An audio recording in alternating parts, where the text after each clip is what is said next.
All right, and we are back. And with Peanut Gallery talking about the pure rules of Ring of Honor and the cultural significance of such, I wanted to talk about the history of the promotion that really set that apart. So in April of 2001, a professional wrestling distribution company, RF Video, so if you knew anything about tape trading and tape collecting, this was the company, RF Video, and they are obviously known for their best-selling promotion, and they are the ones infamously for the ones... Yes, they were the ones who distributed, distributed and created ECW. I'm pretty sure Peanut Gallery knew of RF Video. Oh, yeah. They went out of business, and the WWE purchased its assets. RF Video's videotape library had lesser-known regional promotions, so they had CZW and a couple of other ones. But Rob Feinstein decided to fill the ECW void by starting his own professional wrestling promotion and distributing it on DVD/VHS productions through RF Video that we know of as Ring of Honor. Yeah.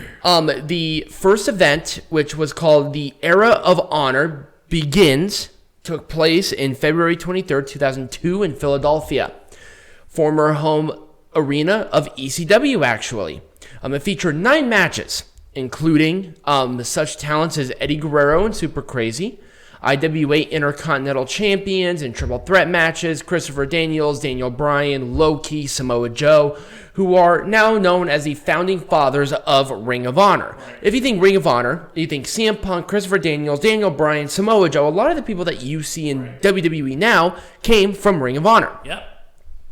It took a minute for Ring of Honor to really catch hold of what this promotion was because it really started in a gymnasium. Right. And for the first couple of years, it wasn't entirely the most successful promotion, but RF Video really tried to push this as traditional wrestling because they had CZW going around that same time, which filled that hardcore void that a lot of people were missing in 2001, 2002. So Ring of Honor was a part of ECW that was more traditional wrestling based that you saw with your Eddie Guerreros, Dean Malenkos, and etc. Your Chris Candidos, stuff like that. And it took off very, very well. ROH distinguished its image from other wrestling promotions for the Code of Honor, which is a set of rules distinguishing how wrestlers should conduct themselves during matches. The Code of Honor aimed to infuse Ring of Honor's matches with similar Japanese professional wrestling styles. So, shaking of hands, the rope breaks. Actually, a lot of what the pure wrestling style was a offshoot of the original Code of Honor. And we do see the Code of Honor still be used now.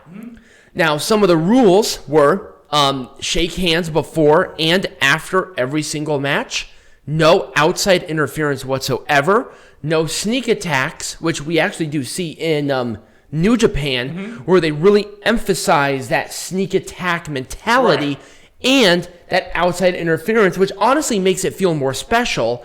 No harming the officials, which is a huge one. And any actions in a disqualification with the Code of Honor, which helped heels get over more quickly in these promotions. The rules applied especially to Christopher Daniels, whom the promotion pushed as its first major heel. Right. Daniels and his faction, the Prophecy, which was a big one, rejected the Code of Honor constantly and refused to shake hands with anybody. The 4th and 5th rule emphasized the finishes of Ring of Honor matches, where the vast majority ended decisively with clean pinfalls, submissions, or knockouts, where around this time, with WWE especially, you saw a lot of disqualifications, a lot of no contests that meant nothing, and it really devalued the importance of wins, losses. Also, Ring of Honor was the first promotion to implement a win-loss record like what Japan does now, especially, and what what AEW does and what UFC does. All right. Where wins and losses mean something. So it gave wrestlers more of an emphasis, even though it was kayfabe, to work harder. Right. On rare occasions that a match ended in outside interference with a, quote, rep bump, or other traditional heel scenarios like throwing a weapon in and distracting a referee, etc., etc., Ring of Honor's early days on-air negativity of the promotion's live audience was very loud, and on-air commentary was very, it was kind of mixed because they actually had it over the intercoms, which a lot of people found quite annoying. Yeah, I would have found it annoying too. Right, and disqualifications would mean that a wrestler would never appear in Ring of Honor again as well. So they really put a huge emphasis on this. Generally, it was for storylines. Right. In early 2004, ROH booker at the time, Gabe Sapolsky, which is a very well-known name now, began to feel that the code of honor that it was known at that time ran its course. And it reappeared, revamped with 3 rules following it, which were shaking hands before and after if you respected your opponent. Okay. Keeping a playing field level. Okay. Don't know what that means.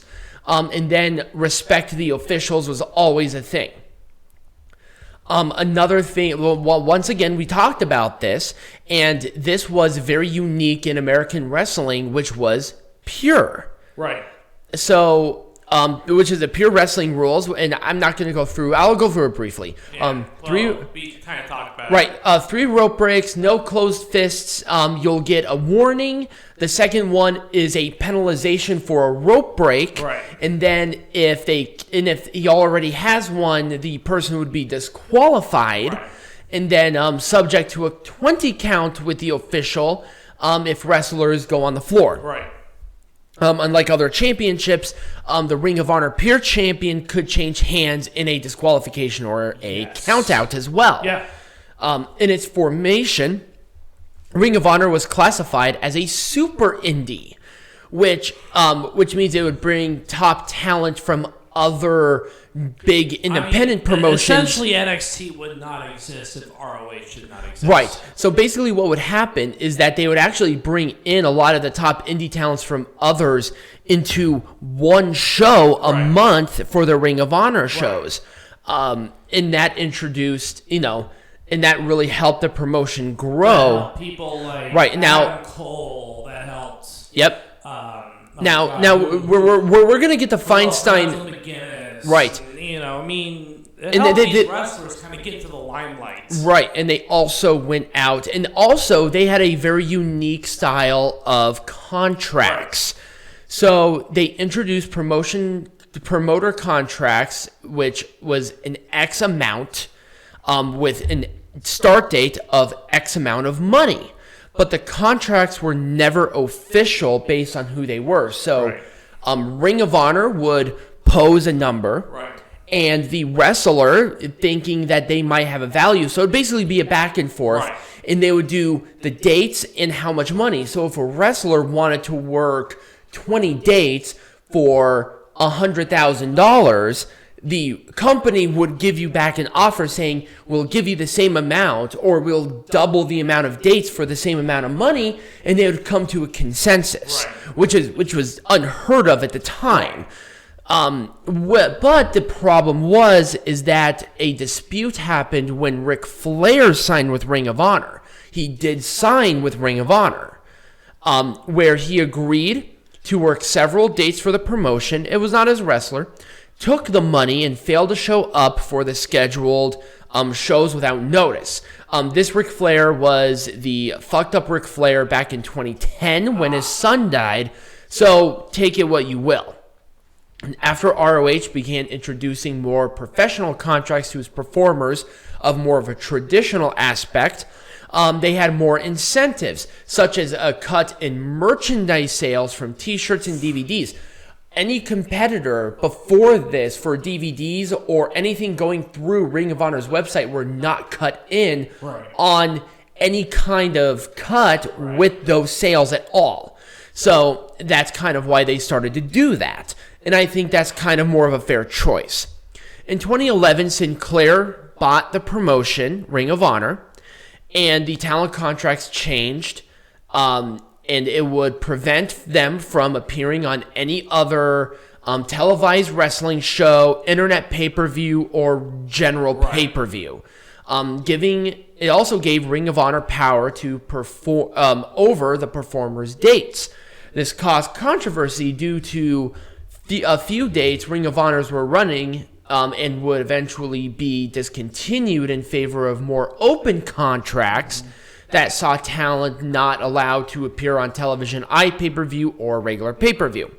In 2014, Ring of Honor introduced a clause and introduced other clauses in their contracts with a handful of performers signing. Certain deals also included a salary, which Michael Elgin praised from Ring of Honor doing, because a salaried professional wrestler, that's crazy. That only happens in WWE and AEW nowadays. Right. These contracts gave Ring of Honor much power over their roster, and as WWE contracts would, but it also allowed them to work on outside independent dates with Ring of Honor management's approval. So 2014, Ring of Honor is doing something that people are praising AEW for now. Right. So that's really cool. I want to go back to Feinstein, the founder of Ring of Honor, because he's not talked about a whole lot. Right. Now, the reason that he's not is because he solicited, and it's not alleged anymore, it's been proven, he elicited sex from a person who portrayed themselves as an underage boy, and over the internet.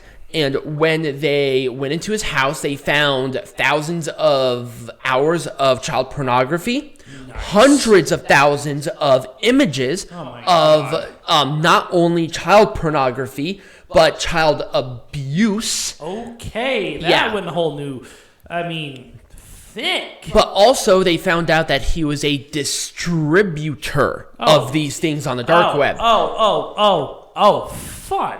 Right. So, obviously, they don't talk about him a whole lot. In the aftermath of this scandal, and now this was in March of 2004. Wow. Yeah. So, TNA ended their talent sharing agreement with Ring of Honor with abruptly withdrawing a lot of the contracted wrestlers with prior commitments to perform in Ring of Honor shows, including AJ Styles and Christopher Daniels, who held, at that time, Ring of Honor champions. Ow. So, Doug Gretty eventually bought Feinstein stakes in Ring of Honor and later sold it to Kerry Silkin, and that's kind of where we are now. Right.